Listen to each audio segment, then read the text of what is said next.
आज वही लक्ष्मी माता पार्वती बन करके पूजेंगी, जगत जननी कहलाएंगी। आज उनके हम पार्वती स्वरूप का पूजन करेंगे। तो आप लोगों को घर में दीपक जलाकर आज माँ भगवती का ध्यान, लक्ष्मी जी का ध्यान करना चाहिए। हे माँ, हमारे घर में ये चलता रहे, ये ज्ञान का, ये भक्ति का दीपक सदा प्रज्वलित होता रहे।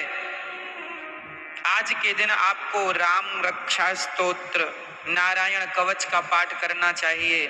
जो भी पाठ करेंगे, कुछ ना आवे तो श्रीमन नारायण आप आज श्रीमन नारायण का जाप करें तो वह नारायण का जाप भी सिद्ध होगा। आप यदि ओम नमः शिवाय का भी जाप करें तो आज जो भी जपेंगे वो सिद्ध होगा। आप ओम नमः शिवाय जपें या गणपतये जपें या दुर्गा माता जी का मंत्र जपें या फिर आप श्रीमन नारायण जपें, जो भी आज जपेंगे, आज मतलब 9 दिन तक निरंतर, वो आपका सिद्ध। इसलिए ये 9 दिन विशेष पूजा पाठ के लिए निकाले जाते हैं। साल भर आप फुर्सत नहीं पाते, समय मिलता नहीं है, 9 दिन का समय निकाल लो और पूर्ण रूप से भगवान के होकर भगवान की शरण में रहो। ये नवरात्रि है, ठीक है। जो आप जपेंगे उसमें आपको सिद्धि प्राप्त हो। तो इसलिए इन 9 दिनों में बहुत अच्छे से हमें अपना जीवन आनंद पूर्वक व्यतीत करना चाहिए। और यहाँ पर एक संकेत भी है कि जो मोहर लगाकर जिनकी पूजा करते हो, जिन्हें दक्षिणा देकर विदा करते हो, खीर पूड़ी खवाते हो, उन कन्याओं को केवल एक दिन के लिए देवी ना मानो, सदा सदा के लिए नारियों को देवी मान के उनकी सेवा, उनका सम्मान करो। नारी का सम्मान सदा लक्ष्मी मान के आप आज नवरात्रि में एक लड़की का आप सम्मान करते हैं देवी मानकर, और नवरात्रि जाने के बाद उसी नारी का आप अपमान करते हैं, तो ये तो कोई बात हुई नहीं। नारियों का सदा सम्मान बना रहे। देखो हमारे सनातन धर्म में नारियों का कितना बड़ा आदर है, कितना बड़ा सम्मान है। दुनिया के किसी धर्म में, मजहब में नारियों का इतना बड़ा सम्मान नहीं है। हमारे यहाँ भगवान मानकर नारियों को पूजा जाता है, देवी मानकर पूजा जाता है। और केवल नवरात्रि में नहीं, नवरात्रि आई तो नवरात्रि के द्वारा तुम ये मान लो कि भाई ये सदा सर्वत्र पूज्य है। नारी तो सदा पूज्य है, केवल नवरात्रि में नहीं, ऐसा नहीं, सर्वत्र सब जगह हमेशा 365 दिन। तो नवरात्रि की बड़ी महिमा है। इन नवरात्रियों का पूजन भागवत जी में आता है कि भगवान श्री कृष्ण के जब जामवंत जी से युद्ध करने भगवान गए, तब उनकी अनुपस्थिति में 9 दिन का द्वारिका में एक महायज्ञ हुआ था देवी जी को प्रसन्न करने के लिए।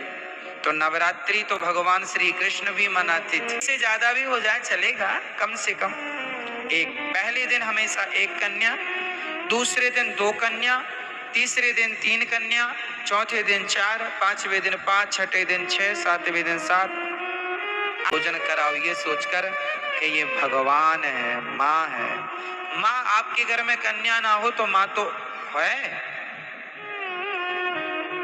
तो माँ की चरण धोकर माँ का सम्मान कीजिएगा, ठीक है। ये नवरात्रि में देवी का पूजन, तो देवी तुम्हारी माँ देवी नहीं है क्या? क्यों? माँ से बड़ी कोई देवी है? इसलिए अपनी माँ, कई लोग ना अभी इस नवरात्रि में तो नहीं, जो अगली नवरात्रि आएगी वो नवरात्रियों में, उस नवरात्रियों में लोग माता जी घर घर बिठाते हैं। हर गली चौराहे में माता जी बैठती हैं ना। हम कहते हैं कि आप मिट्टी की माता जी बनवा के बिठाते हैं, अच्छा है, सम्मान कीजिए, श्रद्धा रखिए, अच्छा है, सब ठीक है।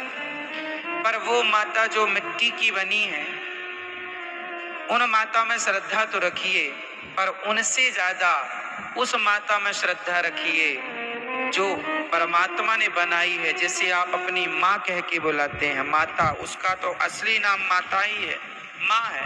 विडंबना तो ये है कि आज लोग मंदिरों में जाके माता जी को तो जल चढ़ाते हैं, माता जी की जय जयकार करते हैं, पर खुद की माता जी भूखी मर रही हैं, खुद की जन्म देने वाली माता प्यासी मर रही है। इससे फायदा क्या है ये बताइए।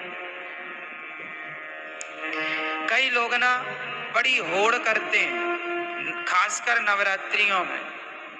क्या होड़ करते हैं कि उन्होंने भंडारे में 50,000 खर्च किया, हम 1 लाख का भंडारा करेंगे। उस कॉलोनी में 2 लाख का भंडारा हुआ, हम 3 लाख का भंडारा करेंगे। क्या होगा इससे, तुम देवी को खुश कर लोगे?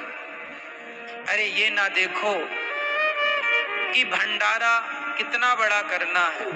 ठीक है, जरूरतमंदों को भोजन कराना जरूरी है, ठीक है, कराना चाहिए, अन्नदान श्रेष्ठ दान है। पर यह भंडारा तो आप करा रहे हैं, सबको खिला रहे हैं, पर खुद की माँ बुढ़ापे में अलग बनाकर खा रही है, तो आप कौन सी देवी को खुश कर रहे हैं? क्या आपके इस व्यवहार से आपकी खुद की माँ भूखी मर रही है और आप सबको भरपेट भोजन कराएं, क्या आपके इस व्यवहार से माँ भगवती प्रसन्न हो जाएगी?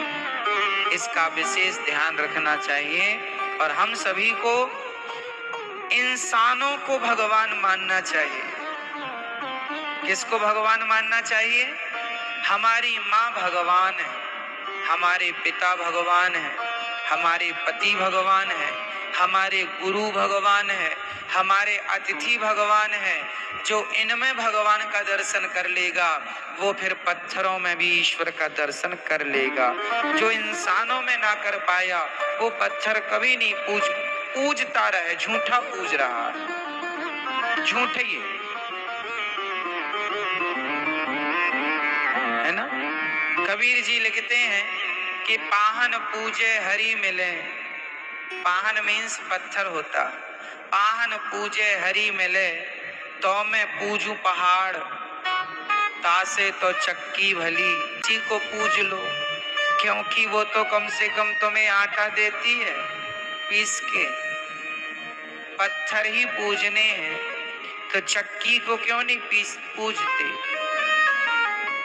तो पत्थर पूजने की बातें नहीं है हमारे सनातन धर्म में। हमारे यहाँ मंदिर बाद में बने हैं। सनातन धर्म की गहराइयों को समझना पड़ेगा। कई लोग कहते हैं सनातन धर्म में तो पत्थर की पूजा होती है। ना जी, हमारे यहाँ पत्थर की पूजा नहीं